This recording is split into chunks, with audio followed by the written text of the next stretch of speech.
നാടകത്തിലൊക്കെ നല്ല അസലായിട്ട് പെർഫോം ചെയ്തുകൊണ്ടിരിക്കുന്ന സന്തോഷ് എപ്പോഴാണ് ഫിലിമിലേക്ക് കയറി? ആ ചെറുപ്പം തൊട്ടേ സിനിമ വലിയ നാടകം സെക്കൻഡ് ആയിരുന്നു. സിനിമ ഉള്ളിലല്ല, അങ്ങനെയൊന്നുമില്ല. എനിക്ക് ഇപ്പോഴും ഫസ്റ്റ് സെക്കൻഡ് ഞാൻ ഇതുവരെ വേർതിരിച്ചിട്ടില്ല. രണ്ടും ഒരേ ത്രാസ്. ഇല്ലില്ല. അമ്മയും അച്ഛനും ഏതാണ് കൂടുതൽ ഇഷ്ടം എന്ന് വെച്ച് കഴിഞ്ഞാൽ രണ്ടുപേരും ഇഷ്ടം എന്നേ ഞാൻ പറയാറുള്ളൂ, അല്ലേ? അതുപോലെ തന്നെയാണ്. ഒന്ന് ഞാൻ ഈ പറഞ്ഞ പോലെ തന്നെ നാട്ടിൽ ഞങ്ങൾക്ക് കേട്ട ഒരു പേര് തളിപ്പറമ്പ് രാഘവൻ എന്ന് പറഞ്ഞ രാഘവേട്ടനെ കുറിച്ചാണ്. രാഘവേട്ടൻ ആ സമയത്ത് കണ്ടിട്ടില്ല. അപ്പോൾ സിനിമ ഒരു വലിയ വിദൂരതയിലുള്ളൊരു സ്വപ്നമായിരുന്നു. പൂനെ ഇൻസ്റ്റിറ്റ്യൂട്ടിലൊക്കെ പഠിക്കണം ആഗ്രഹിച്ച ഒരാളാണ് ഞാൻ. പക്ഷേ പ്രീ ഡിഗ്രിക്ക് മാത്സിനും ഫിസിക്സിനും കെമിസ്ട്രിക്കൊന്നും മാർക്കില്ല. അപ്പോൾ പൂനെ മറന്നു. അപ്പോൾ സിനിമയിൽ എങ്ങനെയും എത്തിപ്പെടണം. ഞാൻ 2002 രാജീവ് രവിയും ടീമും ഒരു ഡോക്യു ഫിക്ഷൻ ചെയ്യാൻ വേണ്ടി, രാജീവ് രവി നമ്മളിപ്പോഴത്തെ ഡയറക്ടർ കണ്ണൂർ വന്നപ്പോൾ അവരുടെ കൂടെ കൂടിയതാണ്, അവരുടെ അസിസ്റ്റൻ്റ് ആയിട്ട് കൂടി. ആ ഒരു പരിചയത്തിലാണ് ചക്രം സിനിമയിൽ എത്തിപ്പെടുന്നത്. ചക്രത്തിൽ അഭിനയിച്ച പൃഥ്വിരാജിന്റെ അനുജനായിട്ട് മീര ജാസ്മിനൊക്കെ തിളങ്ങി നിൽക്കുന്ന സമയമാണ്. പക്ഷെ സിനിമ വേണ്ടത്ര ശ്രദ്ധിക്കപ്പെട്ടില്ല. എനിക്കും എൻ്റെ അഭിനയത്തോട് അത്ര താല്പര്യം തോന്നിയില്ല. അപ്പോൾ ഉള്ളിൻ്റെ ഉള്ളിൽ തോന്നി ഞാൻ സിനിമയ്ക്ക് പറ്റിയ ഒരാളല്ല. പിന്നെ എനിക്ക് പണിയെടുക്കാൻ ഭയങ്കര ഇഷ്ടമാണ്, ക്യാമറയുടെ പിറകിൽ. അപ്പം ഞാൻ രാജീവേട്ടനോട് പറയും എന്നെ അസിസ്റ്റൻ്റ് ആക്കിയാൽ മതി. അങ്ങനെ ഞാൻ ഫൗസിയ ഫാത്തിമ എന്ന് പറയുന്ന ക്യാമറ വ്യൂമൻ്റെ അസിസ്റ്റൻറ്റ് ക്യാമറമാനായിട്ട് ചെന്നൈയിൽ പോയി. വീണ്ടും തിരിച്ച് ഇവിടെ വന്ന് നാടകങ്ങൾ ചെയ്യാൻ തുടങ്ങി. അതിനിടയിൽ ടി വി ചന്ദ്രൻ സാറിനെ പരിചയപ്പെട്ടു, അല്ലേ? ചന്ദ്രൻ സാർ ഈ ഫെസ്റ്റിവലിനൊക്കെ വരുമ്പോൾ പരിചയപ്പെടും. അപ്പോൾ സാറിൻ്റെ സിനിമകളൊക്കെ നമുക്ക് ഭയങ്കര ആവേശം ഉണ്ടാക്കിയ സിനിമകൾ.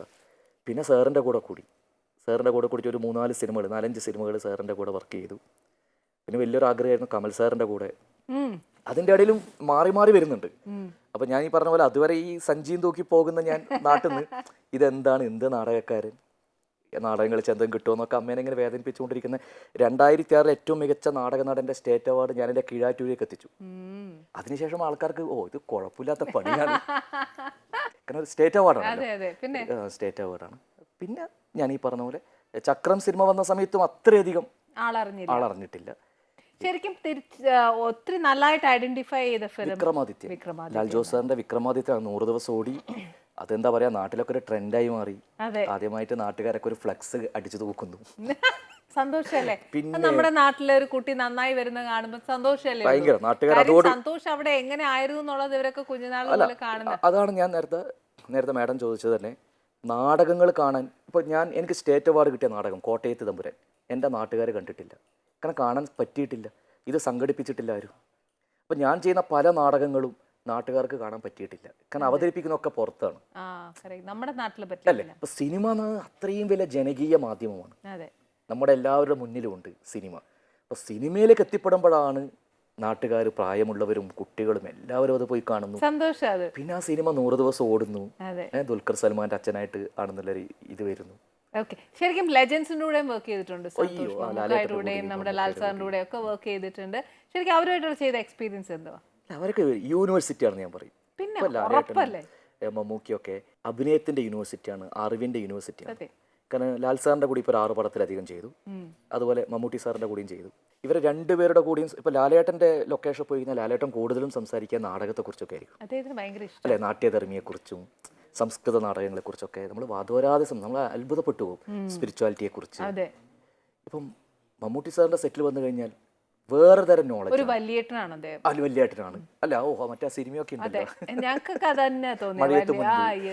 ഇതൊക്കെ കിട്ടുന്ന ഒരു വലിയൊരു നോളജ് ഉണ്ടല്ലോ. ഇപ്പോൾ കുഞ്ഞാലി മരക്കാർ സിനിമയിൽ അഭിനയിച്ചു, നോക്കുമ്പോഴേക്ക് പ്രഭു സാറ്, സുനിൽ ഷെട്ടി സാറ് തുടങ്ങി ഇന്ത്യൻ സിനിമയിൽ തന്നെ വലിയ ലെജൻസിന്റെ കൂടിയാണ് ഭാഗമാകാൻ പറ്റിയത്. അപ്പോൾ ഇപ്പോൾ ഓരോന്നും സംഭവിച്ചുകൊണ്ടിരിക്കും. ഇപ്പോൾ പ്രിയദർശൻ സാറിന്റെ പടത്തിൽ, ഷാജി സാറിന്റെ പടത്തിൽ അഭിനയിച്ചു. അത് വലിയൊരു ആഗ്രഹമാണ്. അതിൻ്റെ ഇടയിൽ എന്തോ ചില സാങ്കേതിക കാരണങ്ങളാൽ അതും വലിയൊരു ആഗ്രഹം, മാസ്റ്റേഴ്സ് ഡയറക്ടറുടെ കൂടെ വർക്ക് ചെയ്യണം എന്നുള്ളത്. അതും നടന്നുകൊണ്ടിരിക്കുകയാണ്. ഇനിയിപ്പോൾ ജോഷി സാറിന്റെ കൂടിയും ഷാജി കൈലാസ് സാറിന്റെ കൂടിയാണ്. ഇനിയിപ്പോൾ ഞാനൊരു കാര്യം പറയാം, സന്തോഷ് ഇത്രയും ട്രൂ ഡെഡിക്കേറ്റഡ് ആയിട്ടുള്ളൊരു വ്യക്തി ആയതുകൊണ്ടും ഔട്ട്പുട്ട് അത്രയും നല്ല എഫേർട്ടോടുകൂടി കൊടുക്കുന്ന ഒരു വ്യക്തിയായതും നമ്മുടെ ഡെഡിക്കേഷൻ നോക്കിയാൽ ഭഗവാൻ കാണാതെ പോകില്ലല്ലോ. തന്നെ ഞാൻ നേരത്തെ പറഞ്ഞത്, അമ്മയുടെ അച്ഛൻ്റെ ഒക്കെ വലിയൊരു പ്രാർത്ഥനയുണ്ട്, അവരുടെ ഒരു അനുഗ്രഹം എന്ന് പറയുന്നത് ഭയങ്കരം. അതുകൊണ്ട് അവരുടെ കൂടെ തന്നെ ഇപ്പോഴും താമസിക്കുന്നത്, അവരെ വിട്ട് എങ്ങോട്ടും പോയിട്ടില്ല. ഇനിയിപ്പോൾ ഞാനൊരു കാര്യം ചെയ്യാം, ഈ അനുഭവങ്ങൾ വെച്ച് പറഞ്ഞ പോലെ ഒന്നും ഉണ്ടാക്കിയതല്ല കേട്ടോ, ഇത് എന്റെ മനസ്സ് നിറവോടുകൂടി ഞാൻ ഉണ്ടാക്കിയത്. ഇവിടെ ഇരിക്കുമ്പോൾ തന്നെ നല്ലൊരു എന്താ വീട്ടിൽ നിന്ന് വരുന്ന ഒരു അടുക്കളയിലെ മണം തന്നെയാണ്. ഇത് തന്നെയാണ്, ഈ അടുക്കള തന്നെയാണ്.